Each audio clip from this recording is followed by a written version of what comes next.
there's a committee called the Community Collaboration Committee, the CCC, and it's actually housed at La Crosse County, but it's just a compilation of stakeholders in the community, from nonprofit agencies, from the hospitals, from the colleges, from all the agencies that we interact with when we're working with kids and families. And they talk about issues, trends in the county with families, and they talk about other areas and where we can make improvements. During a time span of, this one's 2010 to 2015, we started to see some real troubling trends, specifically with referrals to Child Protective Services.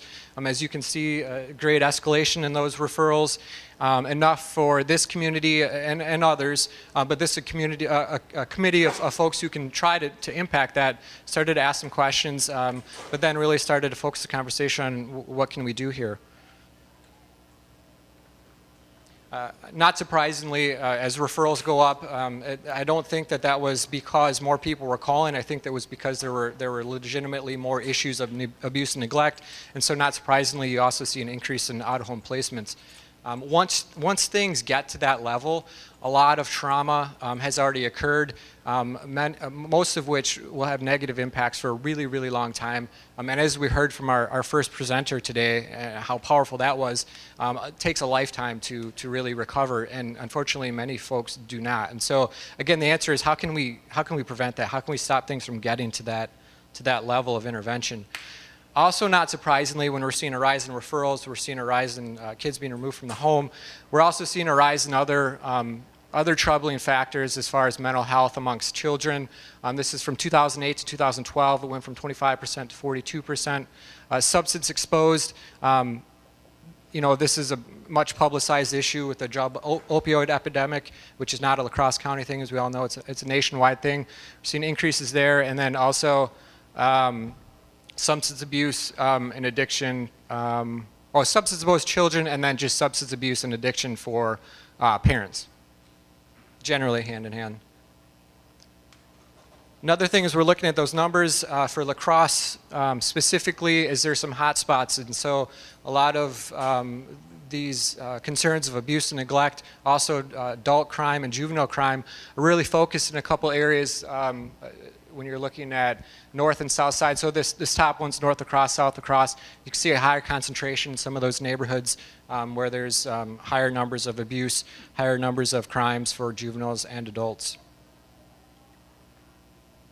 So again, the system's at a crossroads. We've got people talking about this, we're seeing these trends. What can we do? And we started exploring some alternatives.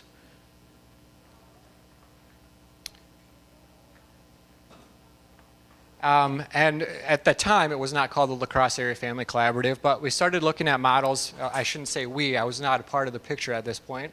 But we started looking at models where we could stabilize families before they enter into these emergency care systems again.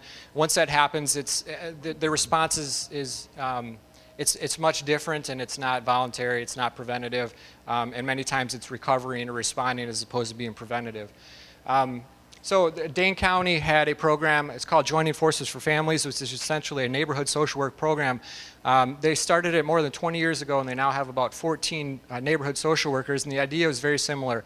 They have hot spots in the city. They wanted to bring social work back to the grassroots level, which is voluntary, which is preventative, and does not have boundaries or borders within they need to operate. It's more so like, we're here, what can we help with? And it's as simple as that. And so a bunch of the group from that community collaboration committee went down, toured the sites, and the community decided to come together and create what eventually became the Crosse Area Family Collaborative. So I'm going to talk a little bit about what it looks like for us. The gist of it is, I like to say that it's kind of embedded in our philosophy, is that we're again in neighborhoods. I showed you that map with the hot spots, so that's where we decided to set up. We're going to go where the greatest need is, and for La Crosse it was 4 neighborhoods, but basically 2 areas. We've got Washburn and Powell Pogue neighborhoods in the south side, and Lower Depot, Logan North neighborhoods on the north side of town. The other focus is having social workers not just in those neighborhoods, but also in schools, not just schools, but elementary schools. The reason for that is that focus on early intervention, going along with research, is that in any issue, doesn't matter what you're talking about, intervention earlier is always better for outcomes for everybody involved. There's going to be a huge focus on building trust and relationships. That's not just with the families or the kids that we're working with, but that's also with the community and the folks that we're collaborating with. Oftentimes, I think, even prior to this particular program or role, I think we all could probably spend more time building relationships with those we work with, and not just the kids or the families that we're working with, like our coworkers, service providers that we work with on a day-to-day. And I think ultimately, if we have good relationships with those folks, then we can all work together to have better impacts with the families we're working with. So we're going to have a big focus on that. Another big piece is being flexible. My previous role as a child protective social worker, and flexibility doesn't really occur a whole lot in that field. The reason being is that there's state mandates, there's a big emphasis on case notes, there's a lot of court involvement, and so it really limits your time to work with families. And so very mindful about the policies that we set up within our program to be super minimal. The case noting or collection of data is only for what's needed, so that we free up social work time to actually spend time with families.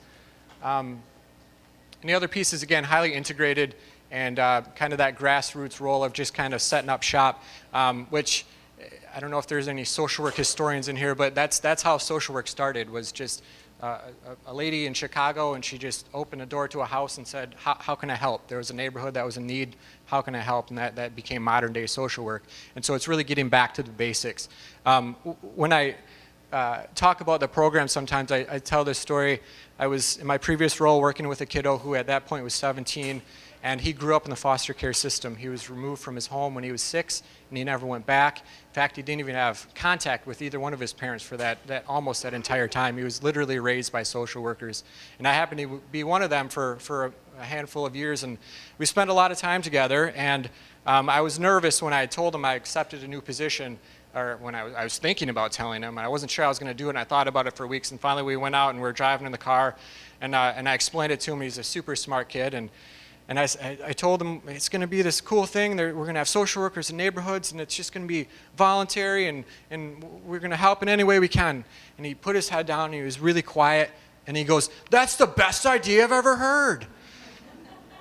And so that told me two things. One, that response is coming from a kid who was raised in our system, right? And two, it's what really drove me to this program and this philosophy, is that we have excellent CPS workers in this county, and the last thing that they want to do is remove kids. Unfortunately, sometimes that's reality. But if we can do things before it gets to that point, that's where we need to be focusing our time and energy. And so I touched on a little bit of this already, but one of the things is kind of shifting the approach or philosophy of social services from that reactionary side of CPS to the preventative side. And so taking time to build relations and trust with the folks you're working with, versus high caseloads, and ultimately, if you can do that, it will lower that. One-on-one help in addressing basic needs. You can't do that when you're burdened down with paperwork demands. When you have a whole lot of time to do paperwork, you have less time to spend with families. Timely and flexible. If you, again, are tied to the office and tied to all these mandated things, you don't have flexibility, you don't have time to get things done, which is really what matters and what makes a difference. We've heard a lot today about relationships, and I've been saying that word over and over again in the last year. Again, it's not rocket science, right? Like when we think about our own lives, we all have relationships, and we all feel comfortable with people we have the best relationships. And if we're social workers or teachers or whatever, and we're wanting kids to open up to us or to feel comfortable with us, you have to spend time on building that relationship.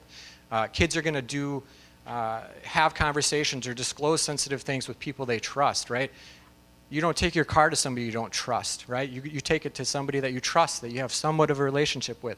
So again, it's boiling things down to their simplest form, which is just getting back to face-to-face interaction that is genuine, and it breeds some really good things. So, Another aspect is community building. Last night we were a big part of the neighborhood block party on the south side or the north side of La Crosse, which is I'll talk about our areas, but because we're in those neighborhoods, we don't just want to say we're neighborhood focused because we're in these neighborhoods. We're at the neighborhood committee meetings. We are in the schools all the time. We're talking to families. We walk around the blocks. We talk to the neighborhood resource officers, and I'll talk to about some of our primary partners here. But so we organized a block party that had occurred in the past, but we had a bigger hand in it this year, and just getting people together. And we served over 800 meals. We gave out over 300 pairs of shoes, and I felt bad because I spent half the time with a kid that I know running around doing games and stuff because he kept pulling me from place to place. But again, that's hopefully what happens when you're spending time in those areas. You kind of become a part of folks' lives. So some of the collaboration, the be embedded in the communities, this is just kind of a slide that talks about some of our primary partners. So the school district is probably the largest one. I mentioned we're embedded in Hamilton Elementary School and Northside Elementary School. We work hand in hand with them. As the neighborhood social worker, oftentimes I felt that I was an employee of the school district as opposed to anything else because I was with the school all the time. We also attend, there's monthly school social work meetings at the elementary level, and our social workers are at those. So again, it's working on the relationship with those folks just as much as the relationship with their families. Our office space is donated by Mayo Clinic. We're in the Washburn neighborhood as Mayo is. Our Northside office is donated by Trinity Lutheran Church.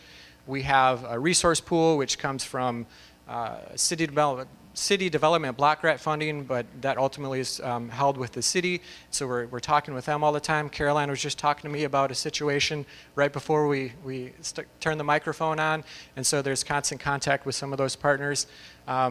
We're working on forming faith-based collaboratives within each of our neighborhoods.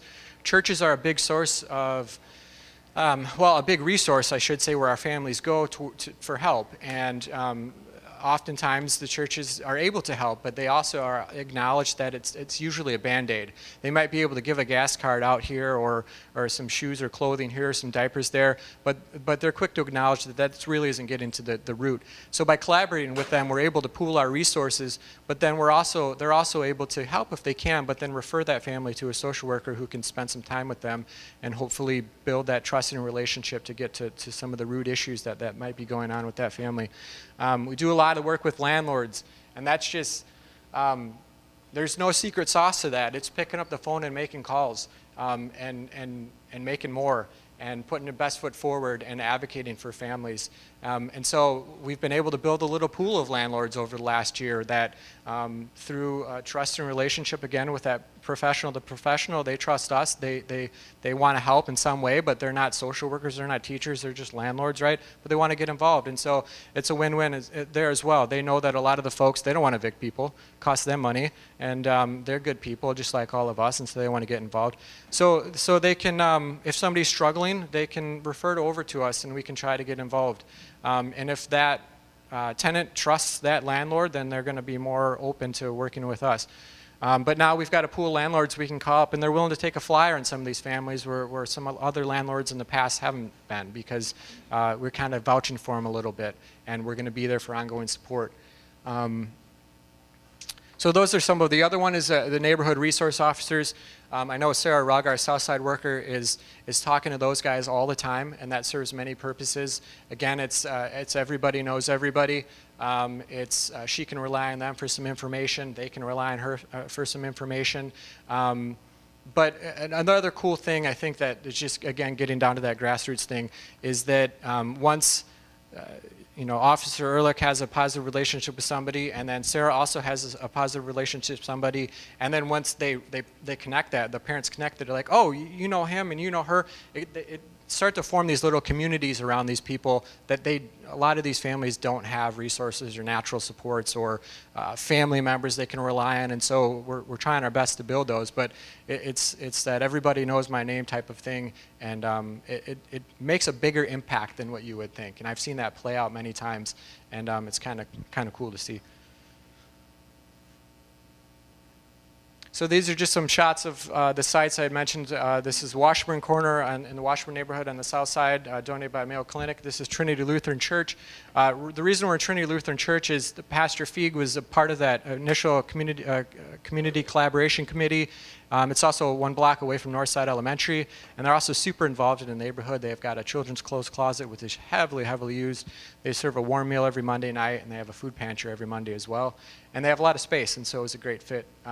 I was initially worried about, technically we're employed by La Crosse County. I'm going to go into this church, and some people get upset or ruffle their feathers about that kind of thing. But the collaboration has really been amazing, and having an option to be able to meet there has been utilized over and over again. So really great partners.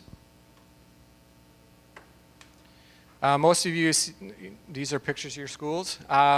So I mentioned the neighborhoods we're in and that we're in the schools a whole ton. So Northside on the north, Hamilton on the south. We also take referrals from Emerson Elementary and Northwoods Elementary. The reason being is that a lot of the families we work with are homeless and sometimes staying at Salvation Army. And so if they are, then their kiddos probably are enrolled in Emerson Elementary. And then Northwoods Elementary, although they don't fall within our neighborhood boundaries, the Shoe Homes on the north side does, and all of those kids go up to Emerson Elementary, so we wanted to be able to catch them. Now again, this is where I want to go back to in the beginning, where I'd said some of this stuff, a lot of you guys may not work in one of these 4 schools, and you're like, well, what good does this do me? I think, I'm not going to say it, but have conversations with some of the teachers and counselors and administrators that are in these schools, and hopefully you hear positive things. And so we want to try to push this forward and do what we can as a community to collaborate on potentially bringing other neighborhood social workers to other schools. And again, hopefully some of the themes that we've learned just in working with families will benefit you as well. So, oops. So some quick early results. I had mentioned we launched in January of 2016, so we crunched our 2016 data. We worked with 196 families. That was 2 neighborhood social workers. That was working with them in some meaningful way. So we did a lot of consultation or just chatting or talking with a lot of folks that maybe not necessarily fit in our box, but those didn't go into those numbers. So it was quite a bit too much, and we'll talk about that later. Just some themes here. So our referral sources, just a third there from schools, a third from other agencies, whether it be Salvation Army or Parenting Place or others. But what really excites me and tells me that we're on the right track is a full third was self-referral. So what that is my brother worked with you, my sister worked with you, hey, my neighbor worked with you. And we heard that all year long. And so that was pretty cool because for a social worker to pass along that they had a positive relationship, and then it was something that they want to pass along to somebody else they know, and they felt calm enough to call us up. That was reassuring that we're hopefully on the right path. And then not surprisingly, some of the common issues, and these are not in order, well, if they were, housing would definitely be the #1 issue that we had worked with. And those would be folks who are homeless, whether it's coming from the Salvation Army, their family rooms are full, and so what do we do with this family? Can you help? A lot of people living in cars, a lot of people living in hotels, big culture of folks living in hotels. They do have some income, but they've got an eviction on their record, they've got some criminal stuff on their record, and so they can't get a place to live, but they can rent a hotel. So they live off pantries, and their entire income goes to the hotel. Or folks who are on the verge of losing their housing. So that would be somebody is received a notice of some sort, and we would engage with them to try to solve or salvage that situation. And oftentimes, again, it comes down to strategic planning and with their permission or with their partnership and reaching out to the housing authority if it's them or their particular landlord. And oftentimes are we doing on time, Ari? Okay. Somebody would call me up and say, I'm getting evicted. All right, and I'd say, bring your paperwork, and they'd bring me a notice. So, well, you're not getting evicted yet. And so there's just helping educate, bringing some education. We're educating ourselves along the way, and we still are. But I think lots of times, a lot of the families we work with, and this is the same as with schools, if they get a truancy notice or if one of their kids is going to be suspended, they usually respond in one of 2 ways. They do nothing, in this eviction and or school issues, which clearly doesn't help. Or they go in guns blazing because that's what's worked for them in the past, or that's the only way that they know how. And so lots of times when we would arrange a meeting, so to speak. We didn't do anything other than just kind of bring it together and just have some conversations on the front end. And from there, so that's why we say we kind of try to walk alongside folks as opposed to, getting in. I used to think advocating was to just speak loud and be obnoxious and, and just, fight for that parent side, wherever that side may be. But really it's being strategic about what you're doing and having a plan. And so we try to do that when we first meet with folks and they're sharing what their issue is or what their problem is. Certainly the other ones are not surprising: behavioral health, transportation, employment, and domestic violence. Domestic violence, people don't come to us and say that they're being domestically abused. They come to us for transportation or housing or one of those other things. And again, part of what we hope to try to do is to meet that immediate need. Sometimes we say we're doing task-focused social work, which is just really, putting a label to just to meeting whatever need they happen to be having that particular day. And then through that though, and by doing it alongside them, because we've got flexibility, because we're not tied down with paperwork and other issues, then hopefully we can build that relationship. And then that's where domestic violence and things like that come to the surface. And that's happened several times, too many over the past year and a half, where we've had 1 or 2 meetings with a family, and then the third one, they come in and say, hey, this is what's going on. Or in a lot of cases, they've come right to us right after physical domestic violence has happened. And we've helped them through that situation right then and there. So I mentioned at the beginning that we launched because there was a drastic rise in Cps referrals. Again, this graph is 2010 to 2016. And that was really the reason that we set out, or we were put into action. And so of those 196 families that we talked with, and countless others that we just had some interaction with, 2016, the full calendar year, there was a 14% decrease. It was the first decrease since 2010, and actually I think before that as well. This graph is just 2010. We're not by any means saying that's because of us, and in fact I think it's the opposite. I think if anything what we've done is just engaged, and everybody who's out in the community already doing what they're doing is just stepping up. And there's a lot of talk. The Homeless Coalition, there's a ton of other groups that are doing a lot of other work.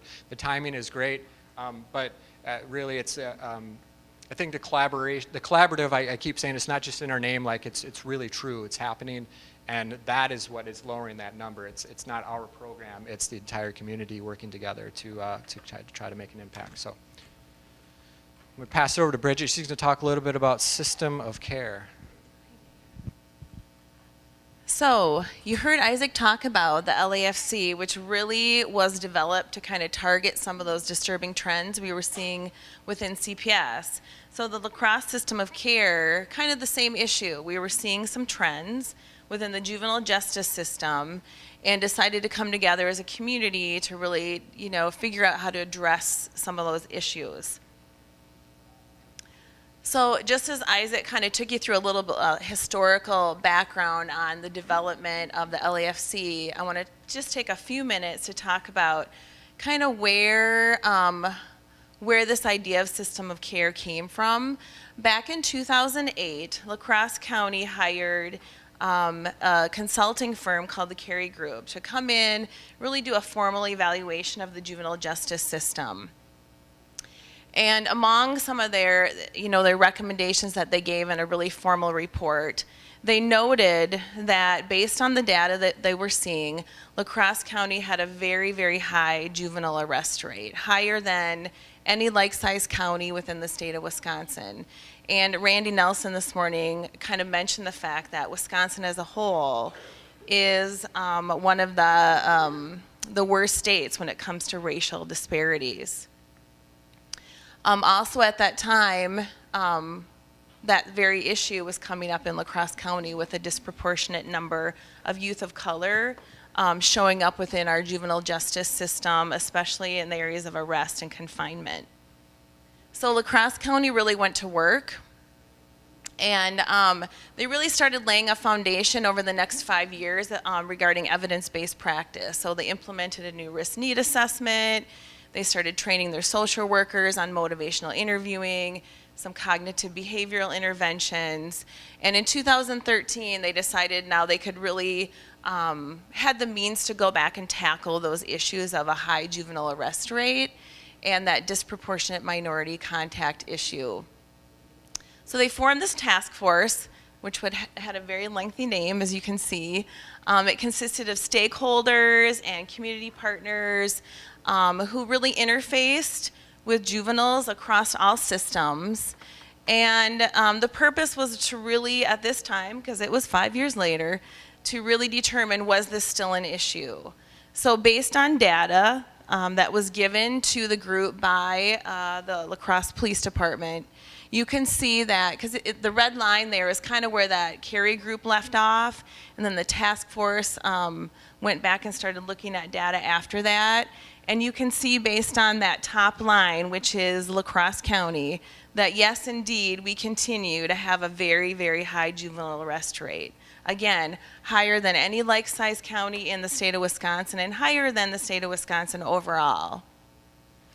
In regards to the DMC issue, again, based on this data from the La Crosse Police Department, you can see that, for example, our black youth in La Crosse County are arrested and confined at 3 to 4.5 times more likely than their white counterparts.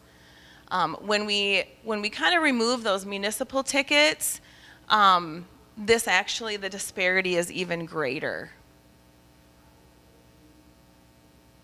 And then what we did is we really looked at where were most of these arrests taking place. And we found that 25% of all juvenile arrests were actually occurring in our schools. So what the task force concluded was that, yes, we have these issues, they exist. It's really likely that the same factors are contributing to both of these issues, and that if we were really to have an impact on these issues, that we really had to start looking at behaviors that were occurring in the schools and how we were addressing those behaviors. So as part of those conclusions, some of the things that came up in this task force was that it was true that at times we were arresting our youth not because they were a threat to public safety, but because they really needed help. So some of those behaviors that were specifically showing up in schools, being truant, those discipline referrals to the office, getting in fights, were really a symptom of some greater issues. And this was having an impact then on some of our more vulnerable populations, especially our youth of color. And so the other piece to this was that folks didn't really understand the purpose of juvenile justice at the county, within the county system, that system is really designed for those high-risk kids who truly are a threat to public safety. And so we were putting a lot of low-risk and moderate-risk kids in the system who didn't belong there. And so research shows that the more that you have some of those low-risk kids in that system, it affects graduation rates and it actually affects other behaviors. So along with those conclusions, this task force basically said, we have some serious issues here. One of those is really kind of this underlying bias that exists in our community. So they recommended a system-wide cultural competency training, along with creating some kind of memorandum of understanding across systems that would be basically an agreement on how we were going to address some of these behaviors in the future.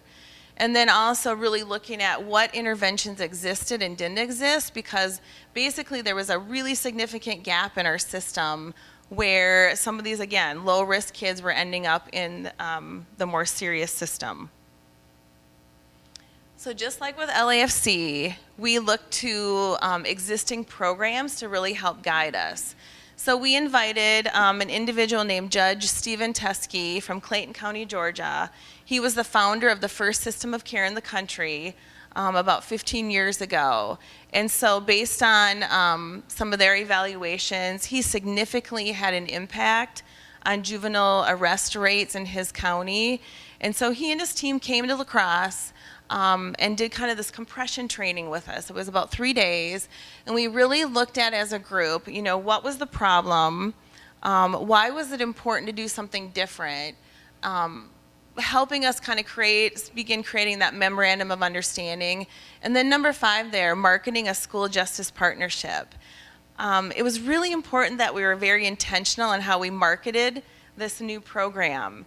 It wasn't about necessarily being soft on crime, but really being smarter on crime. Really looking at, again, how could we meet the needs of our youth with interventions and supports rather than arrest.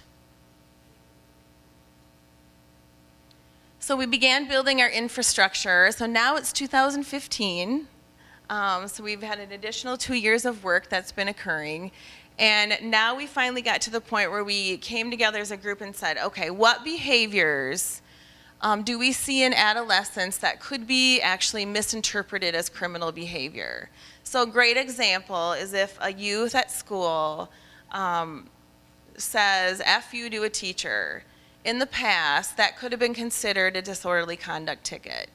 And again, it's kind of based on, you know, the day, how people were feeling, if that youth had had previous behaviors. So there really was some inconsistency across the board.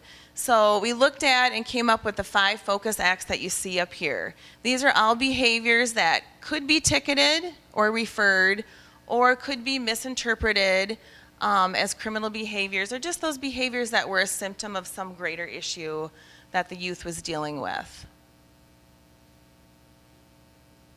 We also came up with, in regards to the system of care, these were some of the components that needed to be in place.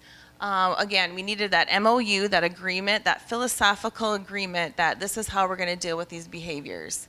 We came up with our focus acts, and then we really needed a neutral party to really kind of oversee this program. So I'm the administrator, and what's really unique about my position is that 50% of it is funded by the La Crosse School District and 50% is funded by the county. So some days I'm a county employee, some days I'm a school district employee, many days I'm neither, because that seems to work best with the families who I work with. This is a voluntary program, so we get consent from the beginning, which again really helps me build that relationship with families and youth. I do complete a risk need assessment on our youth, the same assessment that the juvenile justice social workers complete, and the reason is that that's going to that helps guide the interventions that I choose, and it also kind of in the end will help us evaluate the program in a more formal manner because we'll be able to compare data to what's being collected by the county. So now we're 2016, so 1 year ago, we actually had the formal signing of the Memorandum of Understanding by all of these partners. So you can see it's city, it's county, it's school district, it's the courts. All came together and said, yes, we all agree that we're going to work with youth differently. Remember I talked about one of the recommendations of that task force was that we needed some cultural competency training. These are some of the initiatives that have occurred or continue to occur. We have a lot of work to do in this area.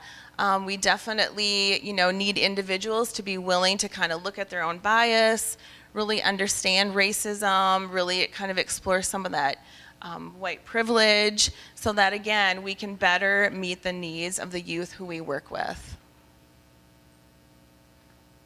So when we went to market and really implement system of care, this is one of the tools that we use to really demonstrate what was lacking in our current system. So you can see in the past, when behaviors rose to the level where they could result in a ticket, the only options we had was A, you can handle them in school, and or if it was beyond what the school or the school resource officer was able to do, then we were going to arrest and refer to juvenile justice services. So this included low risk, moderate risk, and high risk youth. Hence the reason we really needed the La Crosse system of care, because now we have a means to really divert some of those low risk and medium risk youth and really help you through interventions and supports versus arrest. And again, you can kind of see on the far left, I do a lot of the work in conjunction with what the school district folks are already doing. So I try really hard to work with teachers and administrators and really support what's already going on in the schools. Regarding initial implementation, we formally rolled out the program November 1st. We were very intentional in that referrals could only come from the school resource officers or administrators, because we had so specifically identified those behaviors that we wanted to target. And we really wanted to start small and have that communication between just a few individuals to begin. And then I, in turn, would go meet with some of the school district leadership and county leadership to kind of talk about what I was seeing on a regular basis in the schools, what my suggestions were for improvement, feedback from administrators and SROs, and then that would kind of help guide how we moved forward. So, a lot of this is talking about models and this program, but I know people are really curious about how this works. So basically what happens, a behavior occurs at school. A youth is truant, there's numerous discipline referrals to the office, there's a fight that happens. So the SRO becomes involved, and basically they call up the parent and they say, listen, at this moment I could actually ticket your child with a disorderly conduct ticket. But instead, there's this great new program and this lady named Bridget who is willing to work with your youth if you're willing to give it a try. So if we got that initial consent from a parent, the referral would come to me, and then basically I'd call up that parent and guardian and I coordinate an intake. And typically that would happen in the home. That would be my preference, where I could go into the home and I begin gathering information so I can complete that assessment. So I meet them, I talk about what's going on at school, tell me about what happened. Do you have people at school who are kind of your go-to person? Do you feel welcome in your school? Questions about, hey, how's it going at home? Does he or she listen to your rules, follow your rules? What is he or she involved in? Is your child currently on medication? And I do this in a really non-threatening manner where I kind of slowly gather information, because again, it's about building trust with that family, and this is a voluntary program. Then right at that intake, I kind of pull out a sheet and I say, you know what, based on what happened and based on what you're telling me today, I think that, if your child agrees to meet with me to do some work, over the next 6 weeks, or, and agrees to go to school, that, we'll make sure that the ticket doesn't occur. And so we all sign an agreement, and then I go back to the school and I talk about what transpired, and then I kind of go to work. And so what that really means is that these are some of the interventions that I provide. So I do a lot of individual work with students, do a lot of cognitive work, really talking about belief systems, talk about how to deal with difficult situations, how to manage some of those emotions, work with a lot with parenting and talking about coaching, and talk about being fair and consistent in your home. I end up coordinating a lot of meetings, and I will be honest that I had to do this a lot with my families of color. There was really a communication gap at times between schools and families, where I had to bring people in the same room and really talk about what was happening at school with their youth and how could we better support that student. I did some skill development, took kids job searching, was able to do some group work with some teenage girls that were referred to me, and then truly I just became an overall support person for families. So really, really intensive work, and in a few minutes I'll kind of show you some of the data from the first year. So basically, from November 1st to June 1st, I had 59 referrals. So I couldn't be more pleased kind of about the response. And this just goes to show how much need there is within our school system for more interventions. I ended up having 43 participants. You can see I denied 11, and the reason for denial is that they were actually already in the system, which meant that they were already on supervision, or they had a social worker, or were in the process of actually being referred to within the county system. I did have 5 parents refuse to participate in system of care. And I would say the primary reason was that there was some kinks that we had to work out within the referral process so that it was a little more timely, so that parents felt like, their needs were being responded to more quickly. Overall, we had a 72% success rate. And what that means is during the time that I worked with those students, they did not have any more police contact that would have resulted in a ticket or a referral. And so they met all the requirements, and the behaviors actually kind of, either decreased or in many cases went away. Here's a breakdown by school, and you can see my 2 high schools was the area that I had the least success. No surprise, it's very difficult to kind of come in and work with a 16-year-old, a 17-year-old who has that many years of a specific behavior. And it took us a little bit of time to really figure out those students that would be good fits for system of care. This is a really important slide. Remember, this really stemmed from the fact that we had some significant racial disparities within our juvenile justice system. So you can see this is the one time that you really want to see a high percentage of youth of color referred to a program. You can see, considering we're a very white community, I had 49% of my referrals were youth of color. And what's interesting is that my success rate with youth of color was actually higher than with my white youth. And I can tell you the reason for that is that many of the kids that I worked with who were African American, biracial, Native American were referred for more behavioral issues, so fights, and having kind of some outright behaviors in school that we were able to work through and get some supports in place. Where I had more white youth referred for truancy issues, that was a little tougher issue to address. Breakdown by age, I always find this interesting too. It was my 8th graders and my 9th graders that struggled the most. No surprise to you, all of you who work with youth. It's a time of puberty and hormones and figuring out identity and transitioning to high school.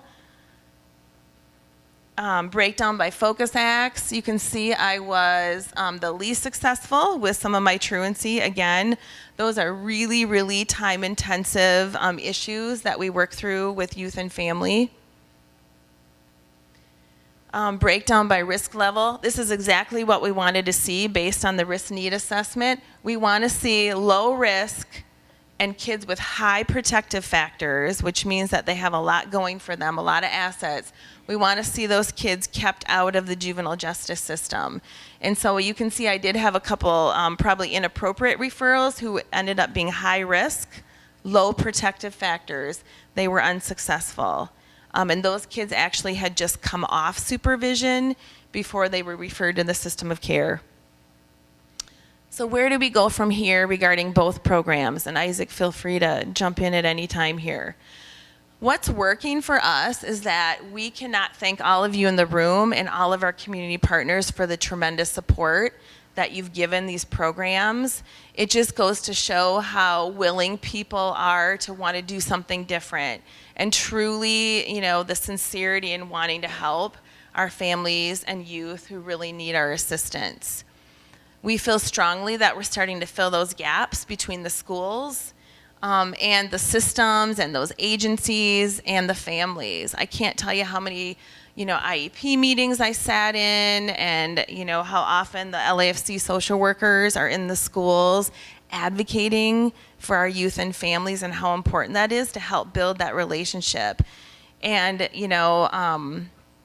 just the willingness on the part of especially a lot of school officials to do things differently to meet some of those special needs. Especially in the area of LAFC, we really saw some stabilization occurring. So families who had been homeless or just had numerous evictions finally able to stay in one place for a year, maintain jobs. We saw behaviors in youth decrease. And again, Isaac mentioned it numerous times, it's about relationships and how important those are. So what are our challenges? Our programs have grown so fast that it's been really difficult to maintain the fidelity, both philosophically and programmatically, and still meet the need that we know is out there. And you know, really these programs are about system change. They're about challenging people to do things differently and look at their own interactions with youth and families and talking about barriers.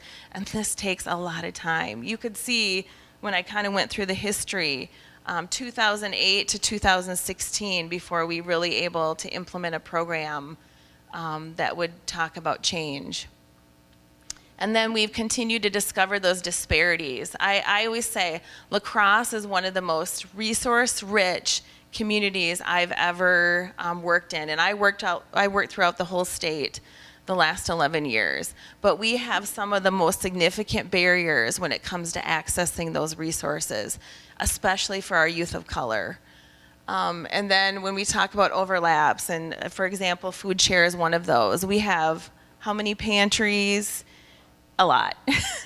And no one seems to be working together. So how do we better use those resources? Yeah. Just one thing I want to add to the systems change, and one of the tools that was looked at when we were forming, it was a TED Talk called Social Services Are Broken. I had the link earlier, I should have pointed it out, but you can just Google that or go to TED Talks and look at that. But it really talks about how, and it's out of Britain, but it applies to our system tremendously, how our system is siloed immensely and there's no communication between agencies. And so if you guys want to take a look at that, but that's something that we're trying to guide. And it does take time and it takes a lot of hard work in communications. So finally, we talk about sustaining our future, and these are just two quotes that we've kind of used to help market our programs. And so it's about collaboration. It's about people coming together to have an impact, but those folks who are really willing to change how they've been doing business. So it's to, you know, stop working in those silos. And I see a lot of great people in here that I work with on a daily basis that I could not do my job without all of you. So finally, we're talking about expansion. So how are we going to accomplish this? We're going to continue collaborating. We're involved in so many different initiatives that in the end will result in expanding both of our programs.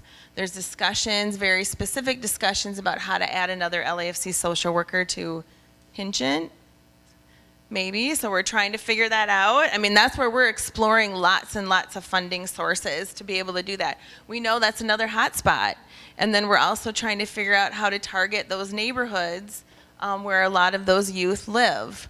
The LAFC will be a care coordination agency with the Grace Hub. That means that it potentially could be another funding source again to help us expand services. We have lots of grant proposals that have been submitted. One in particular for system of care is about $400,000 that would actually expand system of care to kind of the beat officers. So when they get called to a home because there's a fight happening between mom and child, that now that youth could be referred to system of care, and some restorative justice work, more racial justice work, because we're going to keep pushing that because we know how important that is for our community. And finally, the Cooley Region System of Care. We're going to transition from La Crosse to the Cooley Region. And so basically, I have already acquired my 501c3 status for the system of care. And really, big picture, what this means is that it makes us eligible for more funding that we need to bring into this community to continue this work. And so our hope is to really fill some of those system gaps and really figure out, again, how to better serve our youth within this wonderful community that we live. So with that, I think we did pretty good on time. Are there any questions? You're free. Thank you very, very much.